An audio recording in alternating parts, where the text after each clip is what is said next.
Hey everyone, Georgie here with Ukraine Matters. I'm not sure how much time I'm going to have at the weekend, so I'm going to cover as much as I can right now, and we'll see if I'll need additional video at the weekend. First, an update on what's happening around the area of Kazachi Lahiri. Ukrainian forces, to remind you, have infiltrated the area controlled by Russians, and they were able to take out significant number of Russian forces, over 20, and they were able to capture quite important intelligence, and they were able to capture an officer from those forces. So all of those were pretty good. After that, I told you that in this area where they operated, it was mostly special forces, and it is still special forces, and we're still getting reports from the area that they are active. Just today, there were reports that some additional units that were moving along in between the villages, they got assaulted. So Ukrainian forces are active in the area, but again, there is no permanent presence in the area so far ever since. I'm still going to keep an eye, and I'll update you on everything that is up there. Beyond that, what was happening this week was slow and steady progress by the Ukrainian forces. And we saw that Ukrainians are advancing quite nicely. The area around the east of Robotine was expanded, and Ukrainians have already, in certain places, it is reported, I haven't seen pictures yet, the confirmed ones, but at least on the words from some of my trusted sources, there are reports that Ukrainians have indeed crossed the first defense line, or sometimes it's called second defense line because it's inconsistent. Mostly in the Western media, it is called the first defense line because they look at the map, they turn on this overview of the map of fortifications, and they're like, oh, black line on the map, okay, that's the first defense map line, which it's not, but let's stick with it. The good news is that after the first defense line, minefields are becoming less frequent. So that's the good news. So we might see some certain increase in tempo potentially, but I don't know. As for Robotine, there are reports that Ukrainians are already in the north of Robotine, and there was already pictures of Ukrainian posing at the entrance to Robotine. So we can clearly say that Ukrainians are already very, very close to the area. Next, with regards to Staromayorsky, Urozhaine, I've talked last time that Ukrainians have taken this part, that they've advanced on the fields, and Urozhaine has been assaulted from all sides. This has not been fully confirmed because reports were that Urozhaine was assaulted, while Russians were claiming Urozhaine was assaulted from all sides. The confirmations that came out were that they were assaulted from north and from the west. Eastern side, either Russians were able to push back or they were able to hold. So right now, situation in Urozhaine by Russians are described as extremely hard, and Ukrainians are advancing, so we might see that village be retaken by Ukrainians. But again, I want to underscore again and again and again, I'm going to continue doing it every session that I'm talking about this. Right now, judging how well Ukrainian offensive is doing by the tempo of advancement on the map is not the right thing to do. Right now, Ukraine is having other plans. They're doing other things. At least that's what the analysts that I'm listening to, and I'm going to touch on it just a little bit better once I cover fully the map. But all in all, Ukraine is continuing their advancements. On the Bakhmut front line, it was mostly fighting. There were no major pushes. We have, obviously, and you know, we have some people that are reporting from front lines right to our Discord server, so please join our Discord. But right now, there are essentially battles that are doing both sides. Russians are trying to push back, Ukrainians are trying to push in. It's right now a little bit of a locked position that is around Bakhmut. With regards to the northern Russian offensive, while Ukrainians are holding, and they're holding quite well, Russians have renewed some additional efforts. And right now they're pushing really heavily towards the direction of Kupiansk, and they're pushing quite heavily towards the direction of Zarishne, Torske, and so on. So that's roughly the situation. And here I want to talk about the offensive and how well is it going, because I'm not sure if you follow John Sweeney. He's amazing. You should watch John Sweeney. He's a great reporter, great guy. And just in today's tweet, he was having a little bit of a downer moment. Remember, a couple of weeks ago, I also was very, very sad about what's happening in Ukraine. And John Sweeney had about the same moment. He was very sad because he met people from the front lines, and they said that right now situation is very hard. They did not have enough resources from the allies, that they were not delivered in time and in quantity that was desired or promised. That Russians have also adapted, that the defense lines are pretty strong. So there is a lot of discussion there. And I want to push back on it just a little bit, because what John Sweeney said next was that Ukrainians are losing, and we might see essentially this offensive not leading to anywhere. And first things that we need to understand is that there is a huge difference between Ukraine losing and losing territory and Russia is winning, is very different from Ukraine is seemingly not advancing as fast. First thing that I want to push on is that people at the front line, while they are good sources of news from specific directions about how the battles are going on and so on, we need to be extremely careful when we get that information. Because the unfortunate thing is that people in trenches on the front lines, they are not the best full-scale analysts quite often. So that's important. Like, I'm not saying that the situation at the front line is easy. It's hard, and I'm going to get to it. But what we need to understand is that big picture and understanding where we are, where Ukraine is, how well this is going, is completely in the full understanding of Ukrainian general staff. They have the full information. They know what is happening. They know what they're doing. They're adjusting their plans. Most of my information I get from my trusted sources, the analysts, and this has been proven quite well. They were able to give predictions. They were able to do it quite well. I was even as good as putting my money on.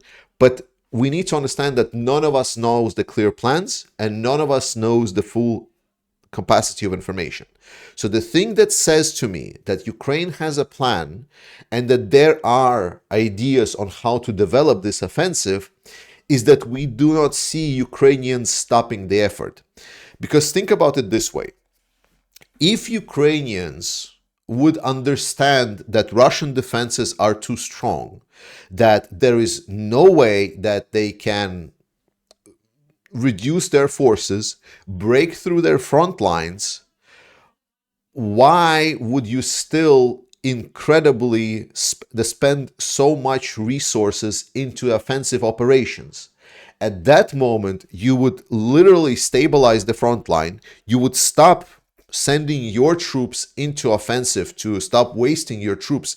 Right? Imagine, like, just logically, if you're not winning and you understand that you're not going to win, you're not going to have a plan to win because it's too tough, then you would not do it. It's the operational planning.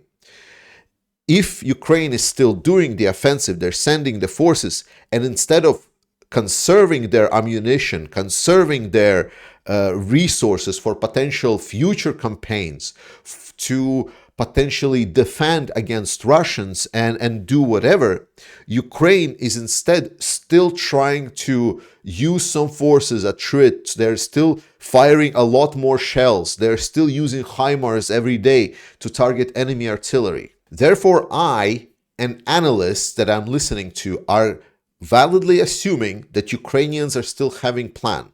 And many of them, very many of the analysts, they have been saying that Ukraine has the resources to get fast tempo of advancements.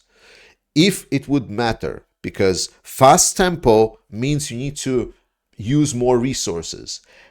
And resources that Ukraine would need to use to get that fast tempo is human lives. So perspective as that there is a lot of people that are being wounded, because majority of Ukrainian casualties are wounded. Thankfully, a lot less dead, but obviously not without them. But a lot of people that Ukraine is losing as casualties right now is still about 1-to-1 ratio with the Russians, despite them attacking. And this goes against any logic of the attacking forces. Now, if they say, okay, now we're going to go full-blown attack, but we're going to lose a lot more men, is it really worth it?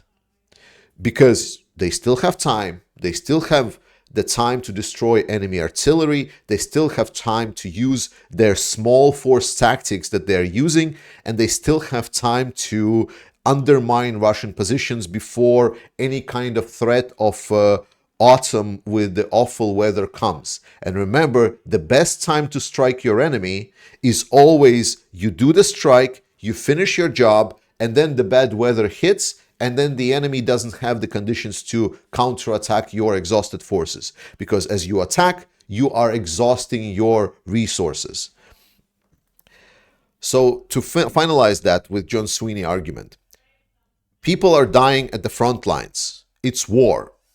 That's what happens. People coming from front lines and saying, we don't see fast enough advancements because defenses are too strong. That's attacking into the fortified enemy positions. We cannot see if the perceived advancement tempo is to what Ukrainian command has planned and expected, because we do not know that plan. And the hardest argument that John Sweeney and people that he referred to from the front line has referred to was that Russians are adapting and China is now sending a lot of drones. Now, I made a whole video talking about drone and future warfare very much on the other channel. I'll try to link it so you can watch it. But beyond that, I want to say that this is indeed a problem. But problems at war are common. There is always level of adoption because different parties get different resources, they get different positions. What we know is that in wars, problems technically can be solved. Problems give temporary advantage to one of the parties. Ukraine was having quite a nice advantage when they introduced drone warfare and first-person view drones, FPV drones. But now Russians have seen, oh, these are nice, let's get them.